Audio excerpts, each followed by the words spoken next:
fire sign, Aries, Leo, Sagittarius. Kumusta po kayo guys? Okay, so fire sign, maraming salamat po sa walang sawang pagsubaybay sa ating pong daily gabay, and paalala lang po na ang reading po natin ay general reading lamang. So maaari po kayo guys makarelate, maaari rin naman pong hindi, kaya gawing gabay lamang. Okay? So yun guys, sa mga bago lang po sa ating channel, mag-subscribe na po kayo, ay ni-click mo na rin yung ating notification bell para lagi po kayo guys updated sa ating mga bagong upload. So tingnan natin fire sign, ano bang inyong gabay kapalaran?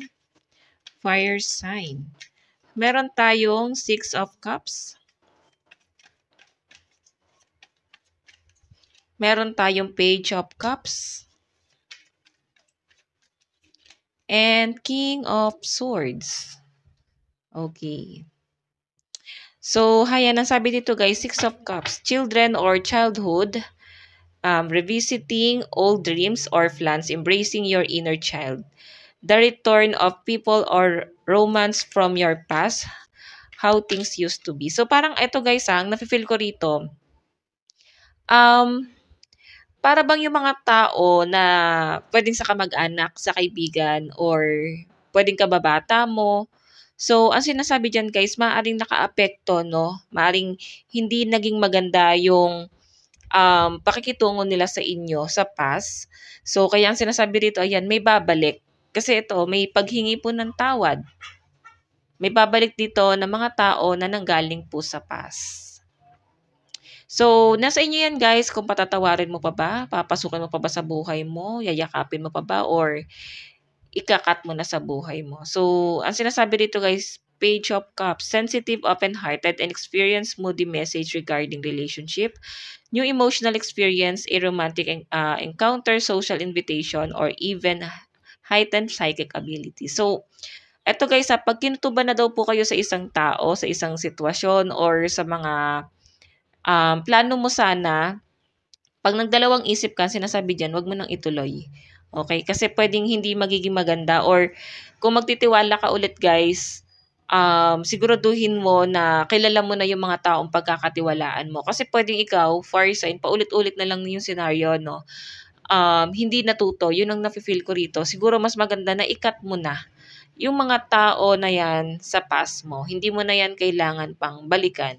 Okay, di mo na kailangan na parang yes, patawarin mo, pero hindi mo na siguro kailangan mapapasukin pa sa buhay mo. Kailangan pa rin guys, tahimik pa rin yung buhay mo, yung pamumuhay mo, para wala na guys issue. Okay, so meron tayong intelligent, impartial, respects receiving wise advice, remain object, and fair-minded, public speaking, communicate clearly, unemotional relationship, or being emotionally unavailable. So ito guys I think yung iba sa inyo good advisor kayo. Okay, mas mas gusto mo yung ganon, yung nag-a-advise ka, may mga taong um, para bang nahihikayat mo or gumagaan yung pakiramdam every time nakausap nila kayo guys. Okay, gumagaan yung pakiramdam nila pagka nag-a-advise ka sa kanila or nakakapagbigay ka guys ng words of wisdom guys. Parang nagkakaroon sila guys ng peace of mind, no? Yun yung nasa-sense ko rito. And alam niyo, fire sign, matalino daw po kayo, oh. Okay, matalino kayo. So, I think marami kang mga part-time na maaaring gusto mo rin pasukin, nahihikayat ka doon sa bagay na yun. So, pag nafe-feel mo guys na gusto mo talaga yung bagay na yun, matagal na, i-grab mo, no? Mahirap kasi fire sign na pinag-iisipan mo pa siya ng mahabang panahon, hindi mo alam kung ano yung mga dapat mong baguhin, ano yung mga hindi mo dapat gawin, no? Pag hindi mo tinry yung bagay na to. Okay, so titingnan natin fire sign. Additional message. Fire sign, Aries, Leo, Sagittarius. So, meron tayong Queen of Pentacles. So, alam niyo guys, ito connection mo to sa mga kamag-anak na parang kailangan mo ng ikat. Masyado silang mga negative. So, pipiliin mo pa rin guys, no? May mga kamag-anak tayo na, hindi kasi porke guys, no? Hindi porke kamag-anak kailangan i-value. So, nakikita ko kasi sa energy nyo guys, may mga kamag-anak na mismo na humihila sa inyo guys, pababa, no? Meron tayong 4 of Pentacles. Ayan, baka minamaliit kayo, dinadown kayo, na hanggang dyan lang kayo. So, may mga sumbat pa kayo guys na naririnig. Yun yung nakikita ko rito. Okay? So, tignan natin guys. Ayusin ko lang 'to. Okay, pagdating sa love life mo. Okay. Sa love life po ni fire sign, Aries, Leo, Sagittarius. Love life po. So, love life mo meron tayong shine, 'di ba? Ibig sabihin napakalakas ng energy mo, na mas attractive ka ngayon sa mga tao. Nandun sa point na unti-unti ka na guys na nakaka-recover. Siguro iba sa inyo guys naka-move on ka na sa mga hindi magaganda, dumating ka sa point na broken-hearted ka, pero na-overcome mo na guys kasi nandiyan na yung shine. Iba sa inyo guys, as in, mas pinapagana mo dito is yung isip mo kasi ang mga, ayan no, new moon in Leo. So, maaaring ini-embody mo si Leo. Si Leo guys, someone na nagmamatigas, nasasaktan, pero kinakaya, okay? Naalisan yung sitwasyon. So, I think nagawa mo na ang lahat na kailangan mong gawin. Nandun ka na sa point na para bang binigay mo naman lahat ng pagmamahal na naibigay nitong taong 'to, effort, nakapag-effort ka naman sa kanya. So, nagkaroon naman guys ng give and take. Pero siguro, dumating talaga sa point na hindi talaga guys nag-work, no? So, nakikita ko sa inyo guys, tinanggap mo na sa sarili mo, no? Kung hanggang doon na lang kayo ng person mo, tinanggap mo na yan sa sarili mo. Tignan natin, pagdating naman sa inyong kaperahan fire sign, meron tayong cool your emotion. So, relax lang kayo guys.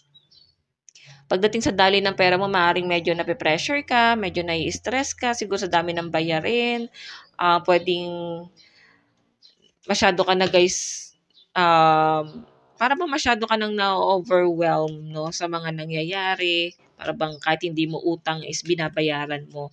So, ang sinasabi rito guys, siguro nakakapagbunganga ka, napagsasalita mo sila ng hindi maganda dahil sa pera. Kasi lalo na kung ikaw yung breadwinner, ikaw yung inaasahan. So guys, sinasabi dito, cool your emotion. Okay? Kumbaga, mag-relax ka lang.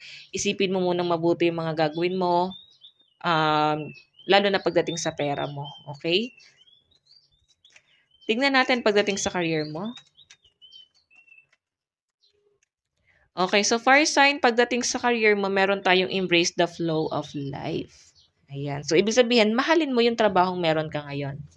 Okay, yakapin mo 'yan kasi yan ang source of income mo. So, iba sa inyo guys na nawawalan na ng gana sa trabaho. So, nakita ko guys na sa mga susunod na mga araw is mare-realize mo na ito pala yung gusto mo talaga 'no. Magiging passionate ka na ulit sa career mo, mas kakaririn mo pa siya guys. Okay, yun po yung pinapakita sa akin. So, fire sign, ayan, ang maaaring kadil mo is Leo, Aries, and Gemini. Tignan natin ang inyong advice. Meron tayong balance. Okay, balance, harmony, equilibrium, centered, and calm. So, maging relax, kalmado. Huwag kayo lagi guys magpapadala sa bugso ng damdamin. Okay? Okay. Kailangan guys maging ano ka lang, balanse ka lang. Kasi balance yan eh. Maging balanse ka lang sa mga opinion ng kahit na sino. Huwag ka na magbibigay pa ng opinion, no? Maging matured. Yan ang sinasabi sa inyo, fire sign. So, ang lucky number mo is 3 and 17. Ito lang po ang inyong reading, fire sign. Hanggang sa muli. God bless and love you all. Bye-bye po!